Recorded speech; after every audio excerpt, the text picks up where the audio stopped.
said, I don't think, I have to put myself in his position. រឿងធំហើយលោក Donald Trump និងលោក Zelensky ចាប់ដៃគ្នាផ្ញើសារក្តៅៗទៅកាន់លោក Putin លោក Trump បានធ្វើឲ្យពិភពលោកភ្ញាក់ផ្អើលដោយប្រកាសគាំទ្រការវាយប្រហាររបស់អ៊ុយក្រែនចូលទៅក្នុងទឹកដីរុស្ស៊ីដើម្បីបង្ខំបញ្ចប់សង្គ្រាមឲ្យបានលឿន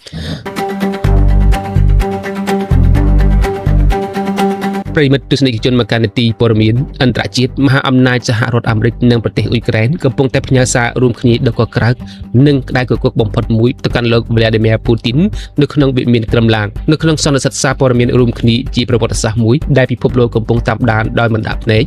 លោកប្រធានាធិបតី Donald Trump បានធ្វើឲ្យអ្នកកាសែតនិងអ្នកវិភាគនយោបាយជាច្រើនមានការភ្ញាក់ផ្អើលយ៉ាងខ្លាំងដោយពីពាក្យចាំរាម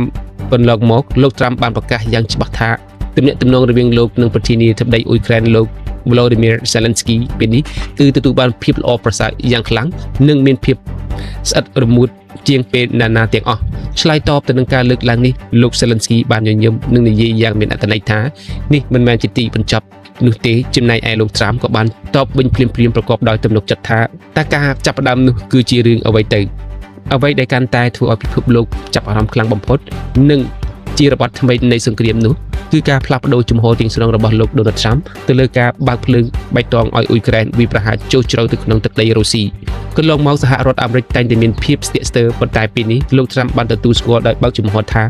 ការដែលកងទ័ពអ៊ុយក្រែនប្រើប្រាស់អាវុធវាយប្រហារចូលគិដកបេះដូងរបស់រុស្ស៊ីគឺជាការបង្កើនភាពតានតឹងមែនប៉ុន្តែលោកបានសង្កត់ធ្ងន់និងគាំទ្រថាសកម្មភាពវាយបកនេះហើយដែលអាចនឹងជួយបញ្ចប់សង្គ្រាមបានឆាប់រហ័សបំផុតមានន័យថាអាមេរិកព្រមឲ្យអ៊ុយក្រែនប្រើប្រាស់កម្លាំងគៀបសង្កត់ដើម្បីបង្ខំរុស្ស៊ីឲ្យចូលតុចរចា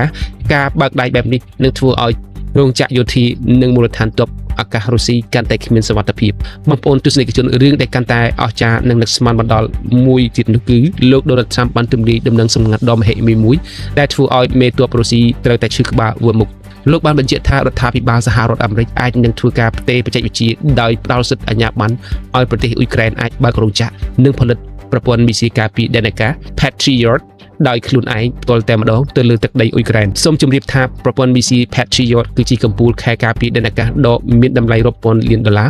ដែលអាចបាញ់ស្ទាក់ចាប់មីស៊ីលប៉ាឡេស្ទិកនិងយន្តហោះចម្បាំងសត្រូវបានយ៉ាងមានប្រសិទ្ធភាពបំផុតការអនុញ្ញាតឲ្យអ៊ុយក្រែនផលិតអាវុធនេះដោយខ្លួនឯងមានន័យថាអ៊ុយក្រែនលែងចាំបាច់រងចាំជំនួយពីរបរទេសទៀតហើយ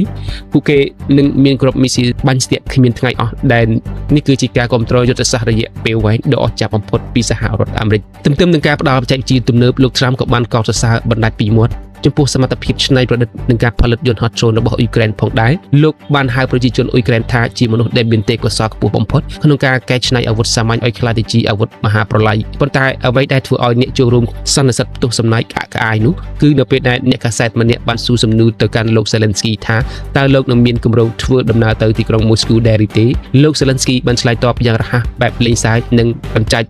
ចាក់ដោតបំផុតថាអូវាពិបាកណាស់ក្នុងការទៅទីនោះពីព្រោះពេលនេះមានយន្តហោះដ្រូនអតិឃាតរបស់អ៊ុយក្រែនកំពុងហោះពេញផ្ទៃមេឃទីក្រុង Moscow បាត់ទៅហើយតើឲ្យខ្ញុំទៅមិនកើតចម្លើយកំ pl នេះគឺជាការបញ្ជូនសារផ្លូវចិត្តយ៉ាងចាស់ដៃទៅកាន់លោក Putin ថាទីក្រុង Moscow លែងមានសុវត្ថិភាពទៀតហើយការជួបគ្នារវាងលោក Trump និងលោក Zelensky នៅពេលនេះបានបង្ហាញឲ្យឃើញពីចំណងមិត្តភាពដែលកាន់តែរឹងមាំនិងយុទ្ធសាស្ត្រវាយលុកថ្មីដែលរុស្ស៊ីមិនអាចមើលផ្សារបានឡើយ